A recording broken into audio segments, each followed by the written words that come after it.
어머니, 저희 이번 설에 못 가요! 그 한마디가 전화기 너머로 날아들던 날, 박순자는 아무 말도 하지 못했습니다. 설날 새벽 4시 그녀는 혼자였습니다.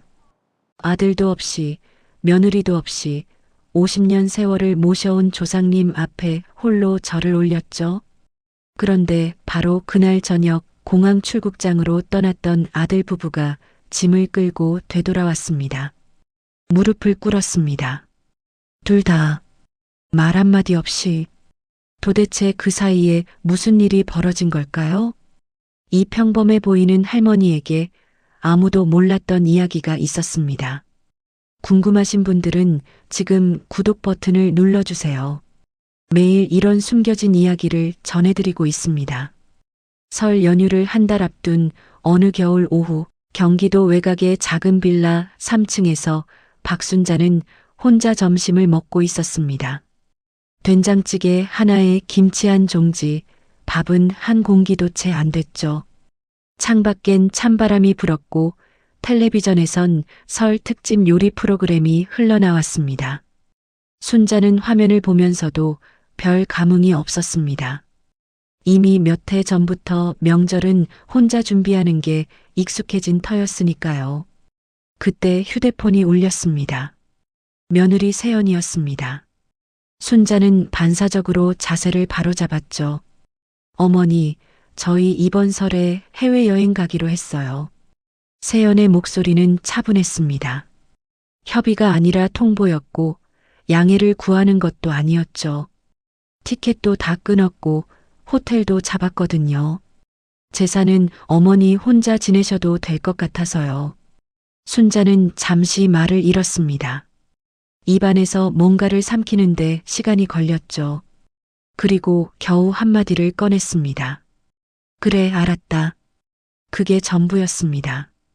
전화를 끊고 나서 순자는 숟가락을 내려놓았습니다. 밥맛이 가신 건 아니었습니다. 그냥 손이 움직이지 않았죠. 남편 기일도 명절도 어떤 날도 빠지지 않고 차려온 그 제사상을 이번엔 혼자 차려야 한다는 사실이 아파서가 아니라 낯설어서 멍하니 앉아 있었습니다. 50이 넘도록 한 번도 혼자였던 적이 없는 상차림이었으니까요. 아들 민준에게서 문자가 왔습니다. 엄마, 세연이한테 들었죠? 미리 말씀 못 드려서 죄송해요. 잘 다녀올게요. 짧았습니다. 너무 짧았죠. 순자는 문자를 2번 읽었습니다. 그리고 휴대폰을 식탁 위에 엎어 놓았습니다. 화가 난 건 아니었습니다. 다만 아들의 문자에서 미안한 마음보다 가벼운 마음이 더 많이 느껴졌고 그게 더 서러웠죠. 순자는 그날 오후 시장에 나갔습니다. 제사 음식 재료를 사기 위해서였습니다. 도라지, 고사리, 명태포, 사과, 배. 낡은 장바구니에 하나씩 담으면서 순자는 계산을 했습니다. 혼자 하는 제사니까 양을 줄여도 되는데 손이 자꾸 평소 분량만큼 집어들었죠. 수십 년의 몸이 기억하는 습관이란 건 머리로 조절이 안 되는 것이었습니다. 시장 국밥집 앞을 지나다가 순자는 잠깐 멈췄습니다. 남편이 좋아하던 집이었죠.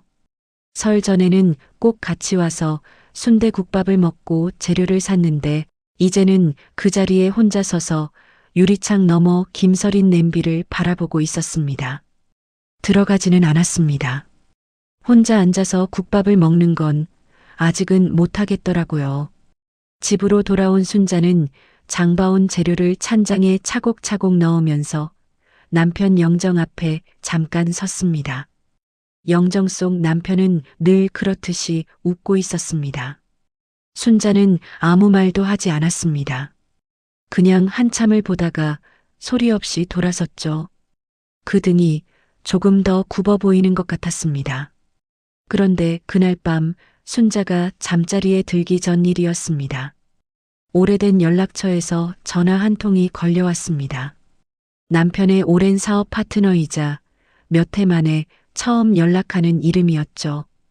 강대식이었습니다. 그가 대뜸 물었습니다. 순자 씨, 이번 설에 혼자요? 순자가 잠시 망설이다 대답하려는 순간 강대식은 낮은 목소리로 먼저 말했습니다. 내가 들렀다 가도 되겠소? 그 한마디가 왜인지 순자의 가슴 한편을 툭 건드렸습니다. 설 전날 밤 박순자는 새벽 2시까지 부엌에 서 있었습니다. 전을 부치기 시작한 건 저녁 8시였으니까 벌써 6시간째였죠. 동그랑땡, 고구마전, 명태전, 깻잎전. 기름 냄새가 온 집안에 배어들었고 환풍기는 요란하게 돌아갔지만 소용이 없었습니다. 순자는 이마에 맺힌 땀을 앞치마 자락으로 닦으면서 뒤집개를 쉬지 않고 움직였죠. 손이 쑤셨습니다. 무릎도 말을 잘 안 들었고요. 그래도 멈추지 않았습니다. 이 상을 차리는 동안만큼은 혼자라는 생각이 조금 옅어지는 것 같았으니까요. 남편이 살아있을 때는 이 시간이 다르게 흘렀습니다. 남편은 곁에 앉아서 전 하나씩 집어먹으면서 이게 제일 맛있어. 부인이라고 말하곤 했죠. 그게 귀찮기도 했습니다. 완성된 접시에서 자꾸 집어가니까요. 하지만 지금은 그 귀찮음이 그리웠습니다. 기름 앞에 혼자 서 있으니 부엌이 유난히 넓게 느껴졌죠. 자정이 넘었을 무렵 초인종이 울렸습니다. 순자는 잠깐 손을 멈췄습니다. 이 시간에 올 사람이 없었거든요. 문을 열었더니 강대식이 서 있었습니다. 두꺼운 패딩 점퍼 차림에 한 손엔 검은 비닐봉지를 들고 있었죠. 왔소. 그는 인사도 짧았습니다. 설명도 없었죠. 순자는 잠시 그를 바라보다가 말없이 문을 열었습니다. 강대식은 신발을 벗고 들어오면서 봉지를 내밀었습니다. 문어하고 오징어요. 장을 봤는데 빠진 것 같아서. 순자가 봉지를 받아들었습니다. 안을 열어보니 싱싱한 문어 한 마리와 손질된 오징어가 들어 있었죠. 제사상에 꼭 올라가야 하는 것들이었습니다. 순자가 살짝 웃었습니다. 억지로 만든 웃음이 아니었습니다. 오랜만에 나온 진짜 웃음이었죠. 강대식은 거실 소파에 앉아서 아무것도 묻지 않았습니다. 텔레비전을 켜지도 않았고 휴대폰을 보지도 않았죠. 그냥 앉아 있었습니다. 부엌에서 전 뒤집는 소리가 들리고 기름 튀는 소리가 들리고 가끔 순자가 조용히 한숨 쉬는 소리가 들리는데도 그는 자리를 지켰습니다. 그 묵묵함이 순자한테는 어떤 말보다 더 무거웠죠. 새벽 1시가 넘어서 강대식이 부엌 문 앞에 섰습니다. 나 뭐 도울 것 없소? 순자는 고개를 저었습니다. 다 했어요. 이제 탕만 남았어요. 강대식은 고개를 끄덕이고는 선반 위 남편의 영정 쪽을 잠깐 바라봤습니다. 아무 말도 하지 않았죠. 그냥 영정 앞에 조용히 한번 고개를 숙였습니다. 그 모습을 보면서 순자는 눈이 뜨거워졌습니다. 울지는 않았습니다. 울고 싶지 않았죠. 오늘은 그냥 이대로 조용하게 버티고 싶었습니다. 강대식이 돌아간 건 새벽 2시였습니다. 내일 아침 일찍 다시 오겠소. 그는 그렇게 말하고 나갔고 순자는 문을 닫고 나서 한동안 그 자리에 서 있었죠.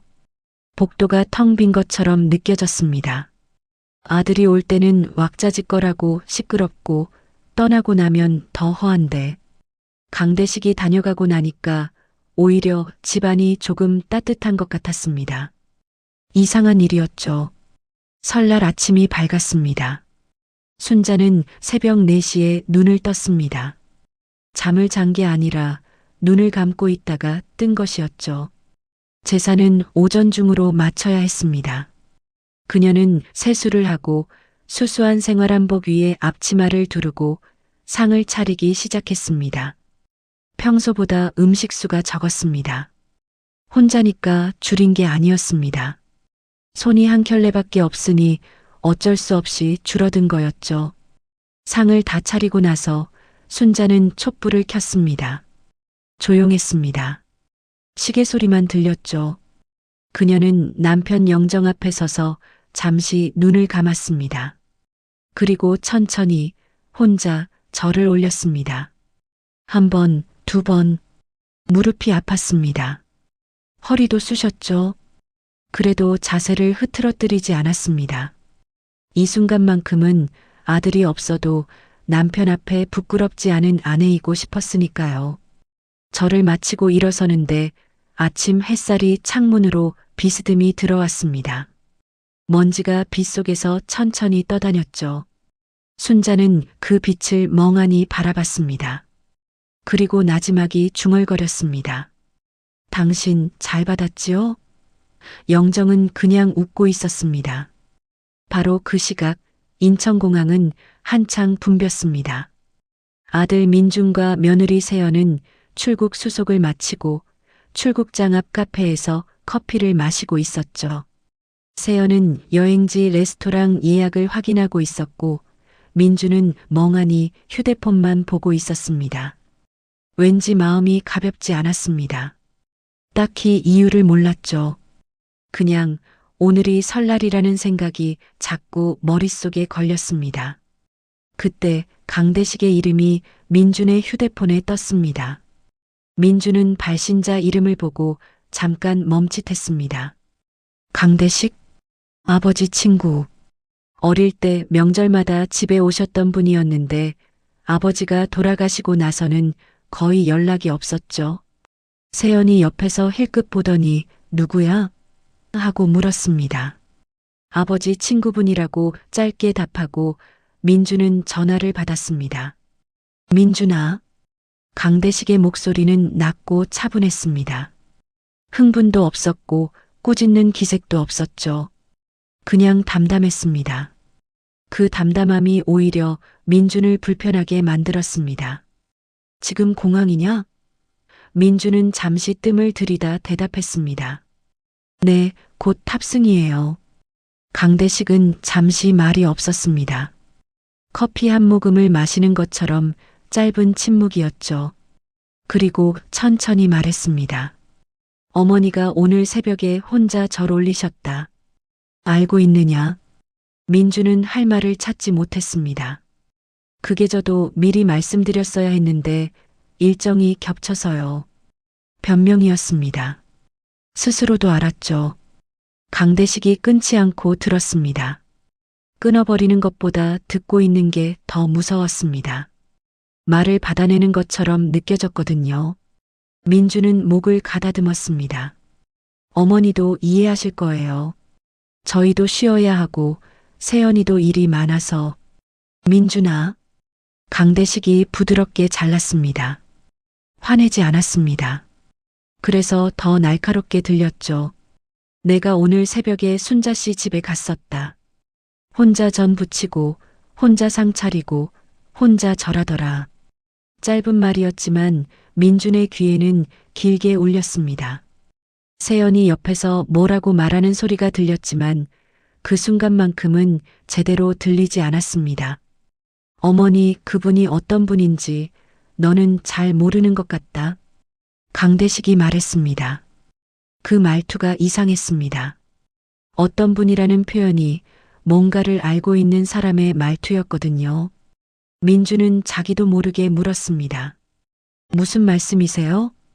강대식은 바로 대답하지 않았습니다. 잠시 숨을 고르더니 이렇게 말했죠. 잘 다녀와라. 그런데 돌아오면 어머니한테 가거라. 전화가 끊겼습니다.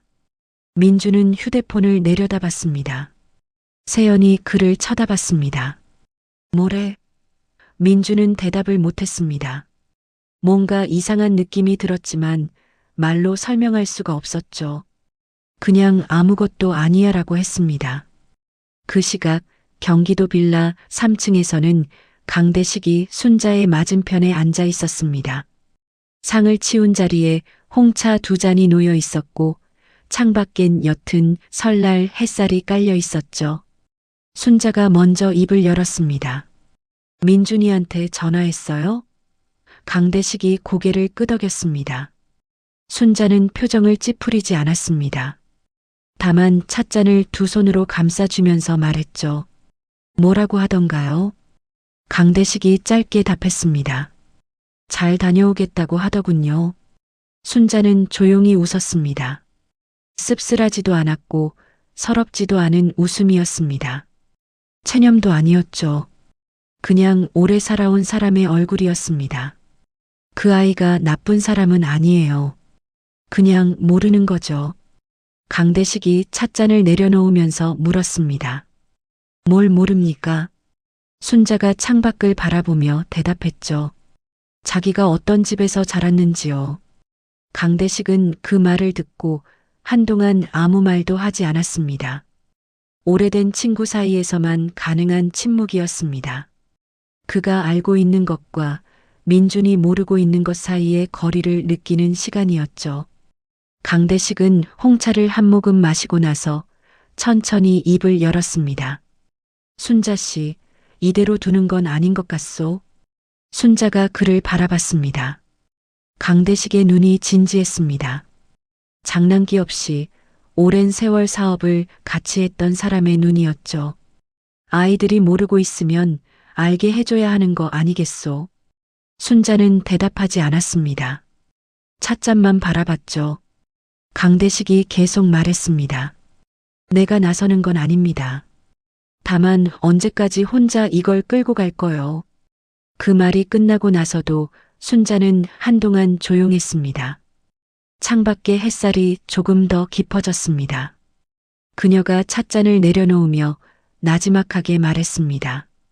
당신이 알아서 해요, 대식 씨. 그게 허락이었습니다. 강대식은 그 말을 듣고 천천히 고개를 끄덕였습니다. 그리고 조용히 휴대폰을 꺼내 들었죠. 무언가를 확인하는 손길이 느렸지만 확실했습니다. 수십 년을 사업 현장에서 단련된 손이었습니다. 순자는 그 모습을 보면서 처음으로 이 설날이 단순히 외롭게 끝나지 않을 것 같다는 예감을 느꼈습니다. 좋은 예감인지 나쁜 예감인지는 아직 알 수 없었죠. 강대식이 휴대폰을 들고 한 일은 전화가 아니었습니다. 그는 오래된 파일 하나를 열었습니다.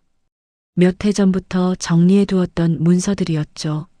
사진도 있었고 등기 서류도 있었고 법인 관련 자료도 있었습니다. 순자가 부탁한 것도 아니었습니다. 그가 스스로 챙겨둔 것들이었죠. 언젠가 이런 날이 올 것 같아서 혼자 조용히 준비해 온 것이었습니다. 오래 사업을 한 사람은 압니다. 말로 안 될 때는 숫자와 문서가 말을 한다는 것을. 강대식은 파일 하나를 골라 민준에게 전송했습니다. 메시지 한 줄을 붙였죠. 비행기 타기 전에 한 번만 봐라. 그리고 기다렸습니다. 답이 오지 않았습니다. 10분이 지났습니다. 20분이 지났습니다. 강대식은 서두르지 않았습니다. 사람이 무언가를 직면하는 데는 시간이 필요하다는 걸 그는 오래전에 배웠으니까요. 공항에서 민주는 세연과 나란히 탑승 대기줄에 서 있었습니다. 세연은 여행지 날씨를 검색하고 있었고 민주는 멍하니 탑승구 번호판을 바라보고 있었죠. 강대식 어르신의 목소리가 자꾸 머릿속을 맴돌았습니다. 어머니, 그분이 어떤 분인지 너는 잘 모른다. 그게 무슨 뜻인지 알 수 없었습니다. 어머니는 그냥 어머니였습니다. 경기도 외곽 작은 빌라에 혼자 사는, 시장 보고 텔레비전 보는 평범한 할머니였죠. 달리 생각할 이유가 없었습니다. 그때 휴대폰에 알림이 왔습니다. 강대식에게서 온 파일이었죠. 민주는 줄을 서면서 무심코 파일을 열었습니다. 처음엔 무슨 서류인지 잘 몰랐습니다. 법인 등기부 같은 건데 글씨가 작고 항목이 많았죠. 스크롤을 내리다가 민준의 손가락이 멈췄습니다. 법인 대표자 이름칸에 적힌 이름을 보고서였습니다. 박순자, 어머니 이름이었습니다. 민준은 화면을 다시 봤습니다. 법인 명칭을 확인했고 법인 소재지를 확인했습니다. 그리고 자신이 다니는 회사 건물 주소와 비교했죠. 같았습니다. 민주는 줄에서 살짝 비켜섰습니다. 심장이 이상하게 뛰었습니다. 아니, 이게 무슨 하는 생각이 들었지만 곧 고개를 저었습니다. 잘못 본 거겠지. 비슷한 이름이 많으니까. 순자라는 이름이 흔하지는 않지만 그래도 같은 이름이 2명 있을 수도 있는 거니까. 민주는 스스로를 납득시키려 했습니다. 세연이 왜 거기 서 있어? 하고 불렀고 민주는 아무것도 아니야라고 다시 한번 말했습니다. 오늘 벌써 2번째였습니다. 강대식에게서 문자가 왔습니다. 확인했느냐? 민주는 잠시 망설이다 답했습니다. 확인했는데 이름이 같은 건 우연 아닌가요? 강대식의 답은 빨랐습니다. 법인번호도 같은지 봐라. 민주는 다시 서류를 열었습니다. 법인번호를 찾아서 실제 등기 정보를 검색해 봤습니다. 손가락이 느려졌습니다. 검색 결과가 떴고 민주는 화면을 한참 들여다봤습니다. 그리고 강대식에게 답장을 보냈습니다. 어르신, 이게 무슨 뜻인지 모르겠어요. 나중에 통화해요. 강대식은 그 문자를 읽고 조용히 웃었습니다. 순자 옆에 앉아 있다가 찻잔을 들면서 말했죠. 녀석이 무서운 모양이요. 모른다고 버티고 있어요. 순자가 물었습니다. 그래도 봤겠죠? 강대식이 고개를 끄덕였습니다. 봤소. 봤는데 믿고 싶지 않은 거지. 순자는 아무 말도 하지 않았습니다. 창밖을 바라봤죠. 설날 오후에 햇살이 빌라 골목을 비추고 있었습니다. 고요했습니다. 탑승 시각이 됐습니다. 민준과 세연은 탑승구를 통과했습니다. 민준은 자리에 앉으면서도 휴대폰을 쥐고 있었습니다. 강대식이 보낸 파일을 다시 열어봤습니다. 법인 대표 박순자, 주소 자신이 다니는 회사 건물. 자꾸 보다 보니 우연이라고 넘기기가 점점 어려워졌습니다. 하지만 비행기는 이미 문을 닫고 있었죠. 세연이 창밖을 보며 들뜬 목소리로 말했습니다. 드디어 간다. 민주는 웃었습니다. 어색한 웃음이었습니다. 비행기가 활주로를 달리기 시작할 때 강대식의 문자가 한 통 더 왔습니다. 이번엔 파일이 아니었습니다. 단 한 줄이었죠. 민준아, 세연이 이름으로도 한번 찾아봐라. 비행기가 이륙하고 나서 1시간쯤 지났을 때였습니다. 민주는 잠을 자는 척했지만 눈이 감기지 않았습니다. 세연은 이어폰을 끼고 영화를 보고 있었고 창밖엔 구름만 가득했죠. 민준의 머릿속에는 강대식이 보낸 마지막 문자가 계속 걸렸습니다. 세연이 이름으로도 찾아봐라. 그게 대체 무슨 말인지 생각할수록 이상했습니다. 세연은 이 상황과 아무 관련이 없었으니까요. 며느리와 시어머니 사이가 좋지 않은 건 사실이지만 그건 그냥 성격 차이였습니다. 거기에 서류가 끼어들 이유가 없었죠. 민주는 결국 휴대폰을 꺼냈습니다. 비행기 모드를 잠깐 해제하고 인터넷 등기소에 접속했습니다. 자신이 살고 있는 아파트 주소를 입력했습니다. 열람 수수료를 결제하고 등기부등본을 열었습니다. 소유자 항목으로 스크롤을 내렸죠. 민주는 그 이름을 보는 순간 숨이 딱 막혔습니다. 박순자, 또 다시 같은 이름이었습니다. 손이 떨렸습니다. 민주는 화면을 닫았다가 다시 열었습니다. 바뀌지 않았습니다. 등기 설정일을 확인했습니다. 자신과 세연이 이 아파트로 이사 온 날보다 훨씬 전이었습니다. 분양받은 줄 알았습니다. 세연이 직접 계약했고 세연 명의로 되어 있다고 했습니다. 그런데 실소유자는 박순자였습니다. 법인이 아니라 순자 개인 명의였죠. 민주는 이마를 짚었습니다. 머릿속이 하얘졌습니다. 수년째 살아온 집이었습니다. 수년 동안 그 집이 어머니 것인 줄 몰랐던 겁니다. 세연에게 말을 해야 하나 말아야 하나 망설이는 사이 비행기가 기류를 타고 출렁였습니다. 세연이 이어폰을 잠깐 빼고 물었습니다. 왜 그래? 얼굴이 왜 그래? 민주는 아무것도 아니야라고 하려다가 멈췄습니다. 오늘 벌써 세 번째였습니다. 그는 세연에게 휴대폰을 넘겼습니다. 등기부등본 화면이었죠. 세연은 처음엔 대수롭지 않게 받아들었다가 소유자 이름을 보고 굳었습니다. 이거 박순자가 어머니 이름이잖아. 민준이 말없이 고개를 끄덕였습니다. 세연의 얼굴에서 표정이 사라졌습니다. 착륙은 2시간 뒤였습니다. 그 2시간 동안 민준과 세연은 거의 말을 하지 않았습니다. 세연은 영화를 껐습니다. 민준은 눈을 감지 않았습니다. 둘 다 각자의 생각 속에 빠져 있었죠. 세연이 입을 연 건 착륙 직전이었습니다. 민준아, 이게 어떻게 된 거야? 민준은 대답할 수가 없었습니다. 자기도 몰랐으니까요. 공항에 내리자마자 민준은 강대식에게 전화를 걸었습니다. 신호가 몇 번 가고 연결됐습니다. 민준은 말을 고르지 않았습니다. 어르신, 아파트 등기 봤어요. 어머니 명의가 맞아요? 강대식의 목소리는 차분했습니다. 흔들리지 않았죠. 그래, 맞다. 민준의 목이 막혔습니다. 그럼 회사 건물도요? 강대식이 잠시 뜸을 들이다가 말했습니다. 민준아, 내 어머니가 내 아버지 사업을 물려받은 게 몇 년이 됐는지 아느냐? 민준은 대답하지 못했습니다. 아버지가 사업을 했다는 건 알았습니다. 중소건설업체였죠. 그런데 아버지가 돌아가시고 나서 정리가 됐다고만 알고 있었습니다. 어머니가 그렇게 말씀하셨고 민준은 의심 없이 받아들였습니다. 사업이고 뭐고 다 정리했다고, 이제 그냥 조용히 산다고. 그 말을 곧이곧대로 믿었던 거죠. 강대식이 말을 이었습니다.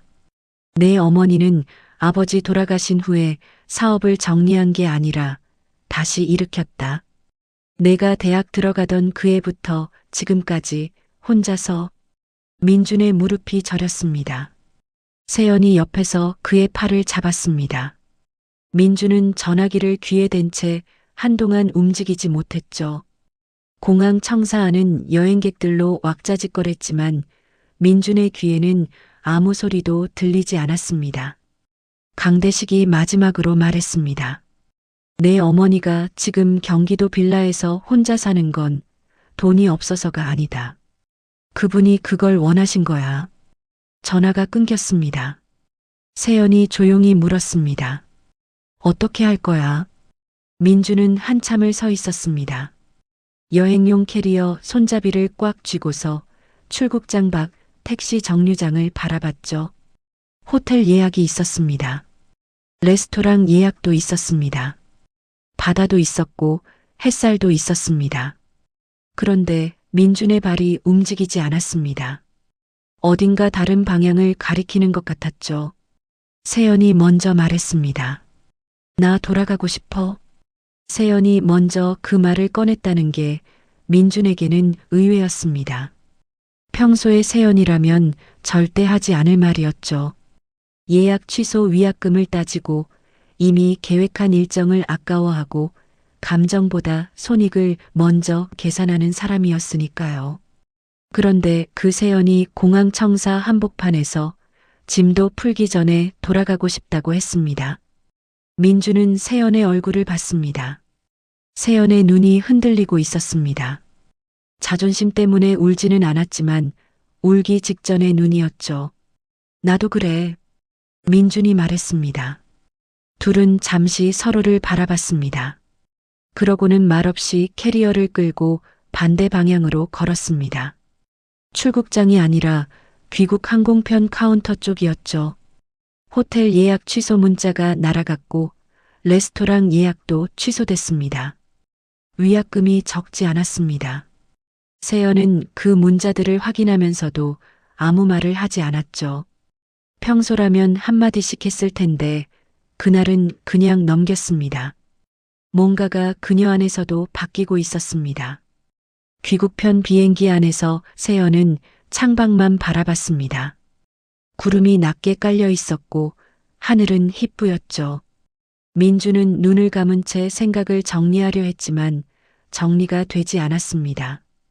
어머니가 혼자 전을 부치던 새벽, 영정 앞에 홀로 절을 올리던 모습, 그걸 강대식 어르신한테 전해 들었을 때는 그냥 죄송한 마음이었는데 지금은 달랐습니다. 그 장면이 다르게 보였습니다. 돈도 있고 능력도 있는 분이 아들에게 한마디도 하지 않고 혼자 그 새벽을 버텼다는 게 그게 더 무거웠습니다. 인천공항에 내린 건 저녁 무렵이었습니다. 강대식에게 문자를 보냈습니다. 저희 돌아왔어요. 어머니 지금 집에 계시죠? 강대식의 답이 빨리 왔습니다. 계신다.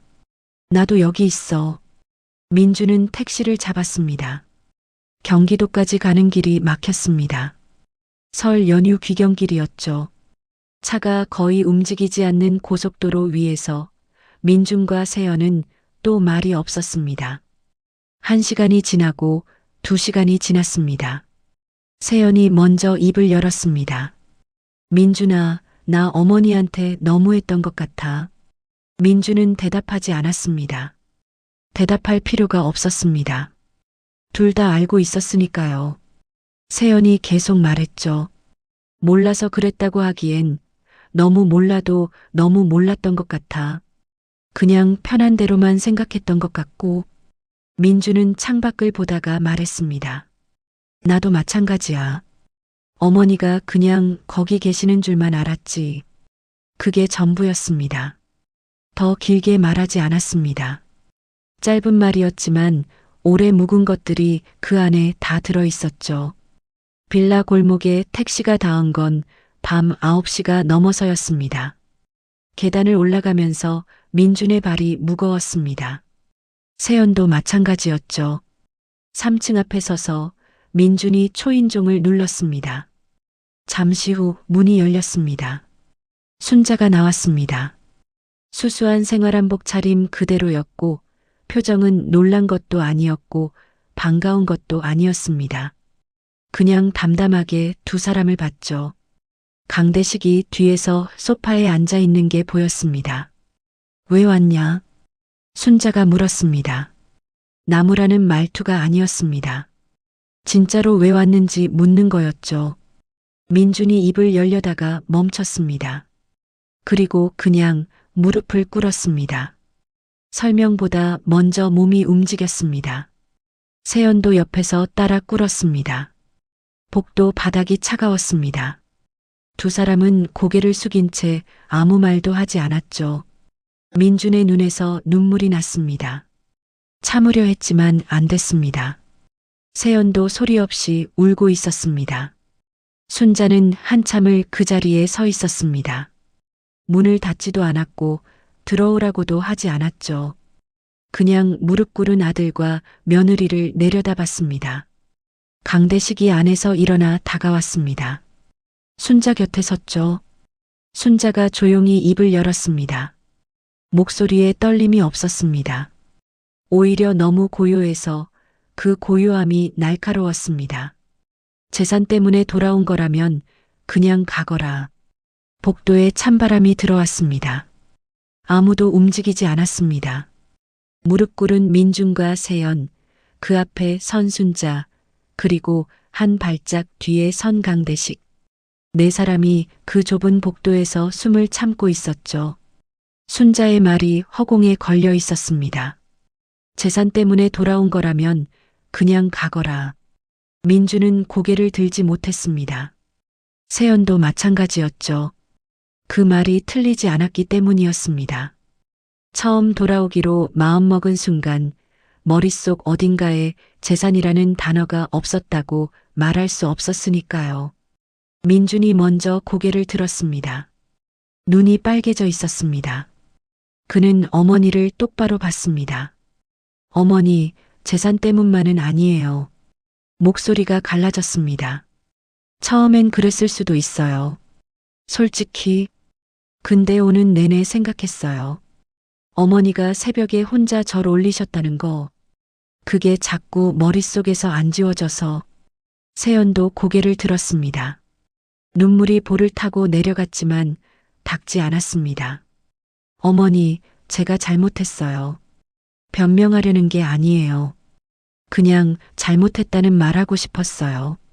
순자는 두 사람을 번갈아 봤습니다. 표정이 읽히지 않았습니다. 한참이 지나고 나서 그녀가 천천히 몸을 돌렸습니다. 들어와라. 그게 전부였습니다.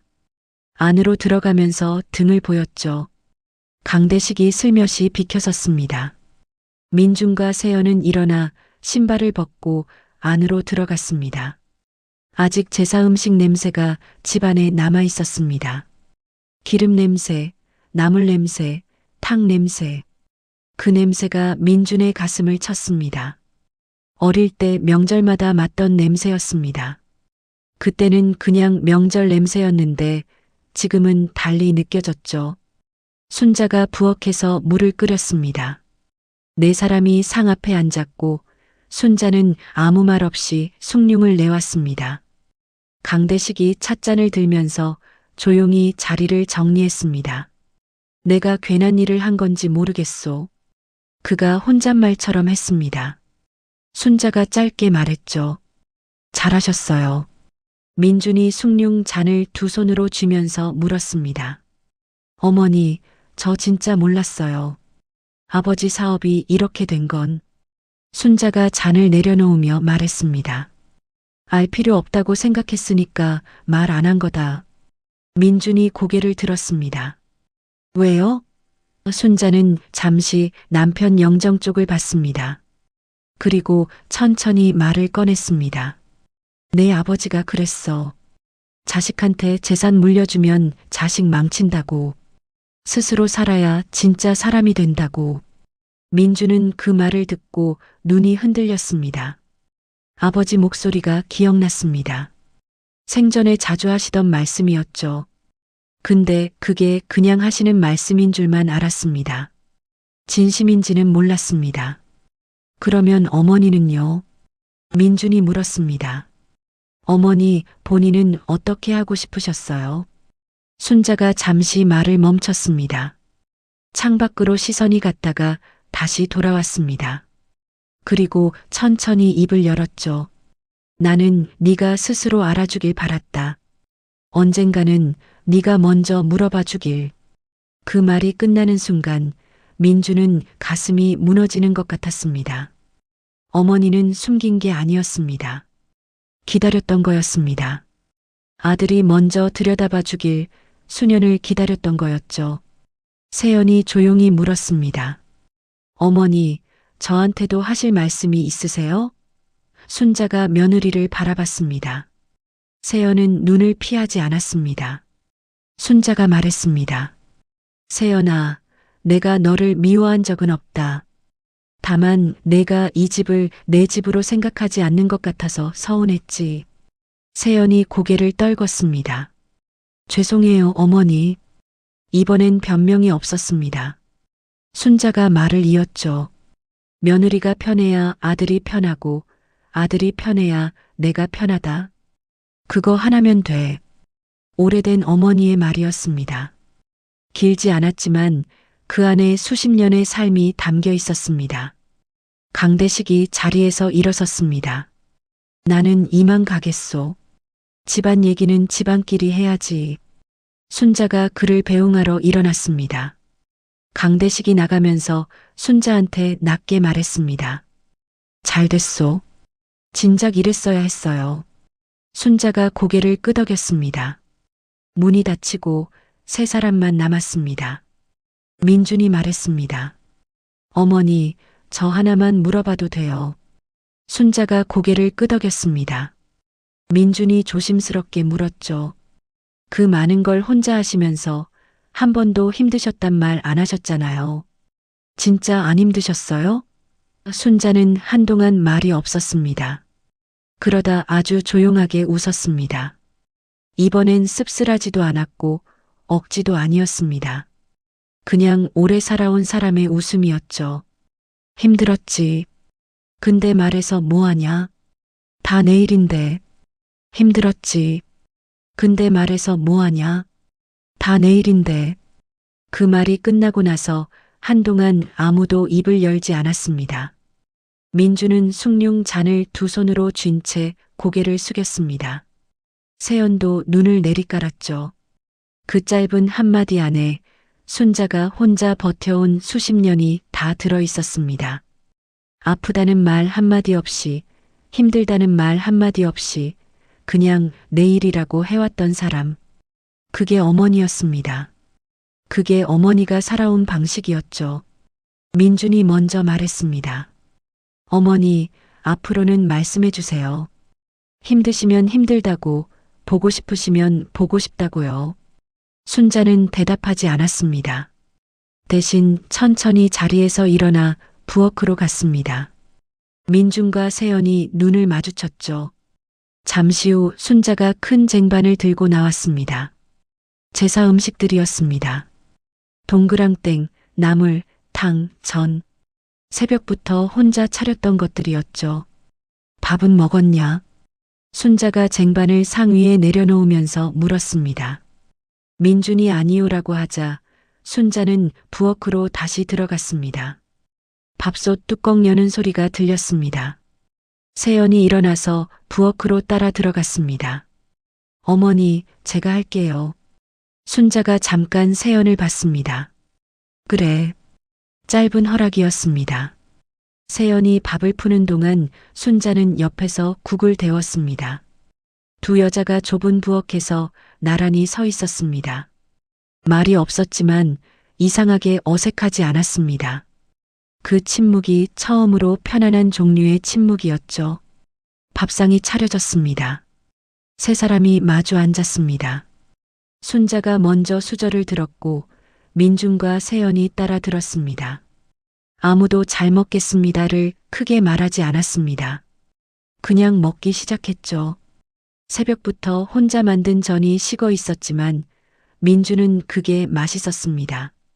식은 게 오히려 더 손맛처럼 느껴졌습니다. 세연도 나물을 집어먹으면서 조용히 말했습니다. 어머니 음식 솜씨가 이렇게 좋으신 줄 몰랐어요. 순자가 말없이 민준 밥그릇에 동그랑땡을 하나 얹어줬습니다. 아들이 어릴 때부터 제일 좋아하던 것이었죠. 밥을 먹고 나서 민준이 설거지를 했습니다. 세연이 옆에서 헹궜습니다. 순자는 거실 소파에 앉아서 그 모습을 봤습니다. 아들이 설거지를 하는 걸 본 게 언제인지 기억이 나지 않았습니다. 명절마다 와서 밥만 먹고 갔으니까요. 그 뒷모습이 낯설면서도 좋았습니다. 오래 보고 싶은 장면이었죠. 설거지가 끝나고 민준이 순자 옆에 앉았습니다. 세연은 조용히 부엌을 닦고 있었습니다. 민준이 말했습니다. 어머니, 아버지 사업 물려받으신 거 저는 정말 몰랐어요. 어떻게 하셨어요? 혼자서? 순자는 잠시 생각하다가 말했습니다. 처음엔 나도 몰랐다. 근데 안 하면 안 되니까 했지. 아버지가 평생 일군 거잖냐? 민준이 고개를 끄덕였습니다. 순자가 덧붙였습니다. 그 사람이 눈 감기 전에 내 손 잡고 그랬어. 민준이는 내가 지킬 테니까 당신은 이거 지켜라. 그래서 지켰어. 민준은 눈이 또 뜨거워졌습니다. 아버지가 어머니한테 그런 부탁을 했는지 몰랐습니다. 그리고 어머니는 그 부탁을 수십 년 동안 혼자 지켰다는 것도요. 세연이 부엌에서 나와 조용히 순자 앞에 앉았습니다. 어머니, 저도 하나 여쭤봐도 될까요? 순자가 고개를 끄덕였습니다. 왜 저희한테 아무것도 말씀 안 하셨어요? 아파트도 회사 건물도. 순자가 세연을 바라봤습니다. 니들이 알면 니들이 나한테 잘할 것 같았냐? 세연은 말문이 막혔습니다. 순자가 담담하게 말을 이었죠. 재산 보고 잘하는 건 효도가 아니야. 그냥 거래지. 나는 거래가 싫었어. 세연은 그 말을 듣고 한동안 아무 말도 못했습니다. 반박할 수가 없었습니다. 아니, 반박하고 싶지 않았습니다. 그 말이 맞았으니까요. 밤이 깊었습니다. 민준이 물었습니다. 어머니, 저희 오늘 여기서 자고 가도 돼요? 순자가 잠깐 민준을 봤습니다. 그리고 천천히 일어나면서 말했죠. 이불 꺼내야겠네. 그 말이 그날 밤 가장 따뜻한 말이었습니다. 한참 뒤 민준과 세연이 잠든 작은 방 불을 끄고 나서 순자는 혼자 거실에 앉았습니다. 남편 영정 앞에 초 하나가 아직 켜져 있었습니다. 순자는 영정을 바라봤습니다. 오늘 새벽에도 이 앞에 앉았었는데 그때와 지금이 달랐습니다. 방 안에 숨소리가 있었습니다. 아들 숨소리, 며느리 숨소리, 집이 살아있는 것 같았습니다. 순자는 남편 사진을 한참 보다가 나지막하게 말했습니다. 당신 말이 맞았어. 기다리면 온다고 했잖아. 촛불이 조용히 흔들렸습니다. 마치 대답하는 것처럼요. 순자는 처음으로 이 긴 설날이 괜찮았다는 생각을 했습니다. 혼자 절을 올렸고 혼자 전을 부쳤고 혼자 상을 차렸지만 결국 이 밤은 혼자가 아니었습니다. 사람 사는 일이 다 그런 것이었습니다. 봄이 오려면 겨울을 다 버텨야 하듯이 가족이라는 것도 그렇게 추운 시간을 다 통과해야 비로소 따뜻해지는 것이었죠. 촛불을 끄고 순자는 자리에서 일어났습니다. 자식들이 자는 방문 앞을 천천히 지나쳤습니다. 발소리를 죽였습니다. 오래된 어머니의 습관이었습니다. 자식이 잠든 앞에서는 아무리 나이 들어도 발소리를 죽이게 되는 것. 그게 어머니라는 이름이 가진 무게였습니다.